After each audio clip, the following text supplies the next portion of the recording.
Well, to the world, he just looked like a simple soldier with a big smile. But behind that smile, a man who would become literally one of history's most brutal dictators. His name was Idi Amin. Now, if you know the names of other ruthless leaders from history, this is absolutely a story you need to understand. Today, using our source material, we're going to break down exactly how a cook in the colonial army rose to absolute power and the sheer nightmare he unleashed on his own country. 500,000. Let that sink in for a second. 500,000 people.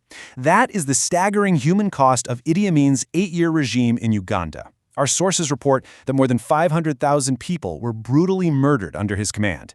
You see, he didn't just rule his country, he completely terrorized it. And to understand how a tragedy of this massive scale even happened, we've got to look at exactly where he came from. So, Section 1, the making of a dictator from colonial soldier to commander. Idi Amin was actually born into extreme poverty, and he had to drop out of school in just the 4th grade to survive. But his path completely changed when he found his way into the military in 1946. He started out simply as a cook in the King's African Rifles. That was a British colonial army wing. But the British, they noticed him pretty quickly, and it's easy to see why. Amin was a massively imposing figure. He stood 6 foot 4 inches tall and was so physically strong that he literally held the heavyweight boxing champion title in Uganda for almost a decade. But, it wasn't just his size. It was his extreme brutality. When he was deployed to fight the Mau Mau uprising in Kenya in 1952, he showed absolutely no mercy. And here's the crazy part. Instead of punishing him, the British colonial army actually rewarded his violent tactics with rapid promotions.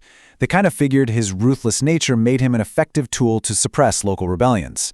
So by 1959, he was already a warrant officer, which was the highest rank a black African could achieve at the time. Moving on to Section 2. Seizing power in Uganda, a ruthless power grab. As Uganda moved toward independence, Amin aligned himself with Prime Minister Milton Obote. Both of these men were incredibly ambitious, and both were very, very hungry for power and money. Step 1 of their plan? They used their high military and government ranks to smuggle gold, ivory, and weapons. This obviously made them rich and powerful. Step 2, Amin knew he needed an army loyal only to him. So over the years, he quietly recruited minority tribes and local groups from his own home region into the military. He ate with them, he trained with them, and he basically became a godlike figure to these guys. Eventually, Obote realized Amin was a major threat and tried to demote him. But, well, it was way too late.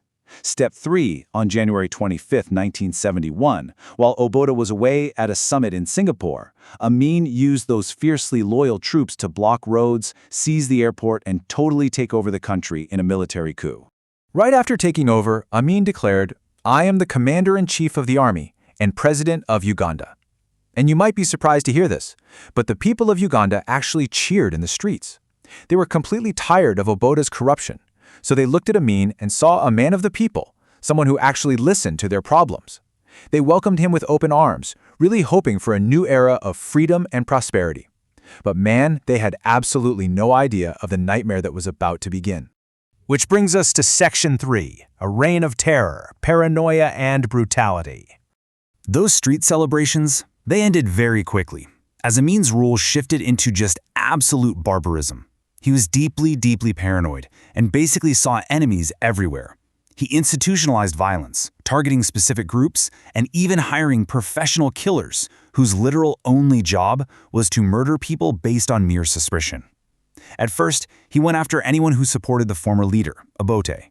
This led to the slaughter of thousands of soldiers and civilians from the Langi and Acholi tribes. But his paranoia just spread like wildfire. Pretty soon, simply being educated, like say being a lawyer or just a student, was a death sentence. He targeted religious leaders and minority ethnic groups. Basically, if you were from the wrong tribe or had the wrong job, your life was in severe, immediate danger. And nothing really demonstrates the terrifying nature of his regime better than this next point. He took the existing intelligence agency and renamed it the State Research Bureau. But let me tell you, it was absolutely not about research. Headquartered in Kampala, this facility became a literal house of horrors. Our sources note that he built specific torture facilities complete with electrified water tanks and gas chambers just to terrorize his own people. He even idolized Adolf Hitler, going so far as publicly stating his admiration for the horrors of the Holocaust, and then he applied similar brutal methods right there in his own prisons. The sheer scale of the murder was impossible to hide. The source material neutrally but firmly reports some truly gruesome realities here. The death toll was so incredibly high that bodies thrown into the Nile River actually caused blockages at the Victoria Dam. Think about that for a second. On top of that, the accounts of his personal cruelty are just deeply disturbing. According to the text, he engaged in horrific acts, including cannibalism, keeping human remains so he could talk to them, and even feeding his victims alive to crocodiles. This madness even reached his inner circle. He reportedly murdered his fourth wife in one of his prisons while she was pregnant. Let's move to Section 4, Destroying the Economy, the 1972 Expulsion Decree. So right in the middle of all this, Amin broadcasts this totally bizarre message to the world. Allah came to me in a dream and told me to expel them because they are looting the economy. Using this so-called dream as his excuse, he issued an order that completely shocked the international community. He gave 50,000 Asians holding British passports, along with 60,000 other non-citizens, exactly 90 days to pack up everything they owned and leave Uganda forever. Those who stayed, they faced severe torture or death. The immediate impact of that decision was completely devastating. To put it in perspective, before 1972, Asian and European business owners were the economic engine of Uganda. They supported roughly 90% of the entire nation's economy. After he forced them out, Amin didn't really have a backup plan. He just handed these complex businesses, farms, and factories straight over to his loyal, completely untrained soldiers. And, predictably, production just stopped dead. Businesses failed overnight, and the financial foundation of the country suffered a total, absolute economic collapse. Okay, on to Section 5, Geopolitical Shifts, Changing Global Alliances. Now, what's really interesting here is how the world reacted. As Amin actively destroyed his country, foreign governments quickly learned that doing business with him was basically a minefield. His loyalties changed rapidly.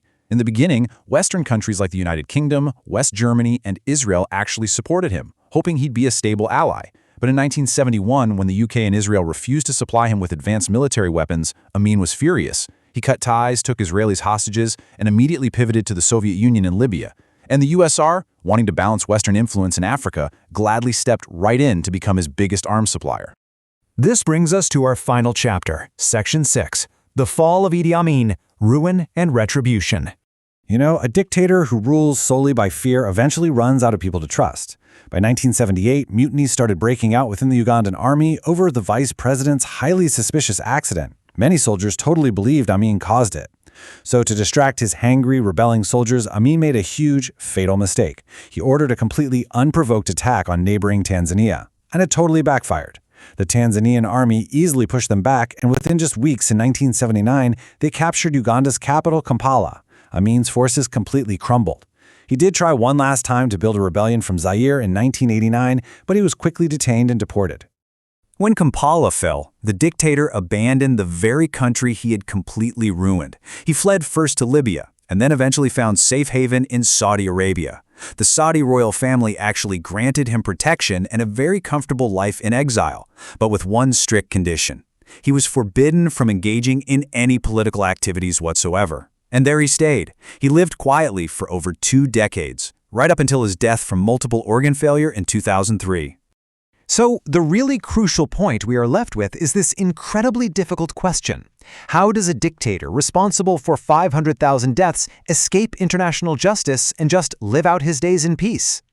We've explored the rise of a truly brutal man, the horrific suffering of a nation, and a total economic collapse. Yet, the Butcher of Uganda never even faced a judge. He never sat in a courtroom to answer for 500,000 lives lost. He literally just lived out his final days in comfort. It really leaves us to ask some very hard questions about global justice and accountability. Thank you so much for joining me for this explainer. I hope this analysis helped clarify this dark and complex piece of history. Keep